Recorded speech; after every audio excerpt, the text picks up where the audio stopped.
do. But let's talk some more about Andrew Tate. You interviewed some teenage boys about him, and your own boys watched some of it, right? So, sorry, let me finish. We bookmarked, and it will segue into the teenage boys I interviewed. Okay, yes. So you said, you know, basically what he does, like he's like the sledgehammer version to our filigree silver nutcracker, right? Right. I don't know, something That'll like do. that. It's a terrible analogy. That's okay. We'll go with that. Okay, so he takes quite a blunt approach to things like you can't trust the government, this crisis is overblown, it's all about control, break through the matrix, be successful, overcome depression. It's all really good stuff, actually. He's not appealing to a tiny audience. You've got to bear in mind he had 4.7 million followers on Instagram. I don't know a teenage boy who doesn't follow Andrew Tate. So my own sons have been showing me videos for ages. Now, any parent knows that a high-profile cancellation isn't going to fix a culture of misogyny overnight. Forget it. It's an ongoing process of conversation, exploratory conversation, gentle conversation, questions.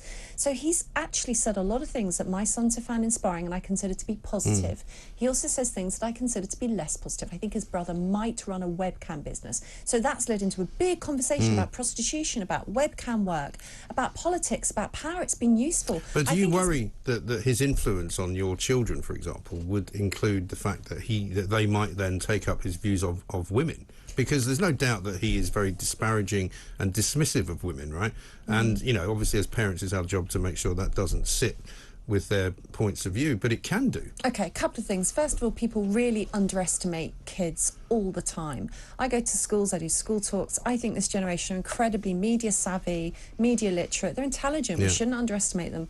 My sons think that some of what he says is a comic persona, some of what he says is outrageous, but they're not stupid. Kids aren't stupid. They take the good with the bad. Like I said to you, just because he's not on Instagram anymore, that doesn't mean that every teenage boy in the country can't go onto Pornhub and see women being slapped and called the worst names under the sun and treated like crap. But maybe that's not the bit they're taking from it. Maybe they're taking that as part of the package. They take it as part of the package. And they'll find him wherever he is. I mean, is he findable now? Of course, he's on Rumble. And when he moved to Rumble, Rumble's daily traffic went up nearly 50%. Right. The thing is, what it will do is constrain his reach. So whereas before he could reach millions of people through mainstream social media, his reach will likely be in the tens and the hundreds of thousands.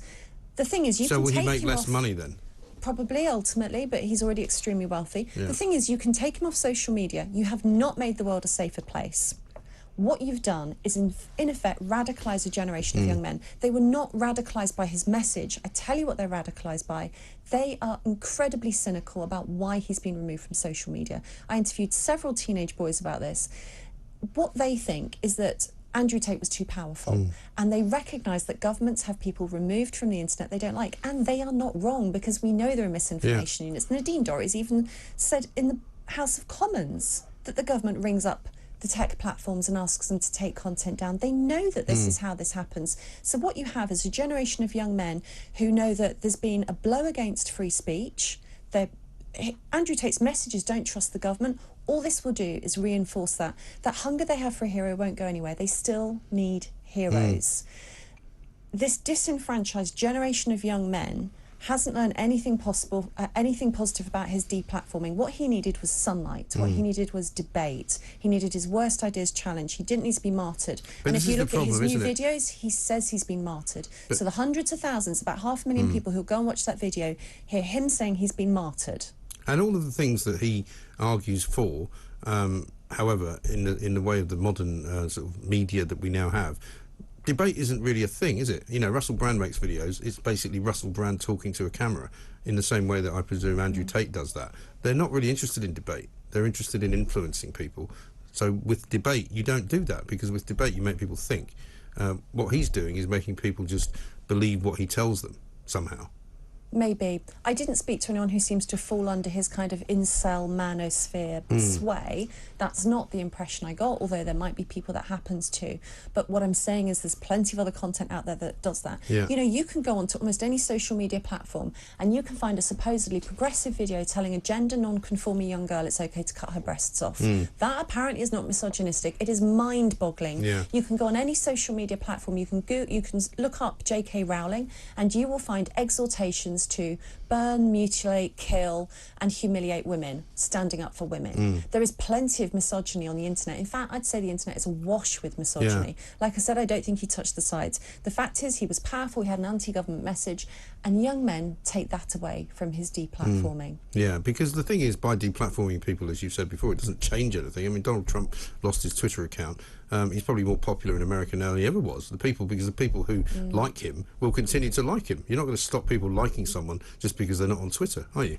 Absolutely. And I think what's really disappointing, actually, is that we've seen journalists race to describe him as a misogynist and really demean the young men who looked up to him. You know, they describe them as lonely or frustrated or basking in their white privilege. They're talking about millions of young men in this country. Who might be all of those things. And they just don't get it. They don't get why they looked up to him. Yeah. And there's a kind of a really snobbish, elite dismissal of young men that I find really repugnant. Yeah, particularly... We have to ask why they need heroes and where the heroes are. Where are the men? Where are the heroes? Yeah, because I think we've lived now with maybe 2 generations, and these are people younger than me on both counts, of people who are not like the men that they grew up with, or not like their fathers, you know. So we've sort of morphed into, and I think it's a particularly city-driven thing where people have got nice middle-class jobs and nice middle-class lives, and they're nice to everybody, and they're not, in my father's words, very heroic figures, right? He always used to say to me, men are heroes. That's what they do, and that's what their instincts should be, right? And, you should always be running into a burning building to save a woman from a fire. That's what men are for, and that's what he said to me, right? And I don't disagree with that. But I think a lot of men now don't know what their role is in society. They don't know where they should be standing. They don't know whether they should get up and give a seat to a woman on the tube or hold a door open for her. They don't know what to do. Well, there's a hell of a lot of confusion about what a man even is.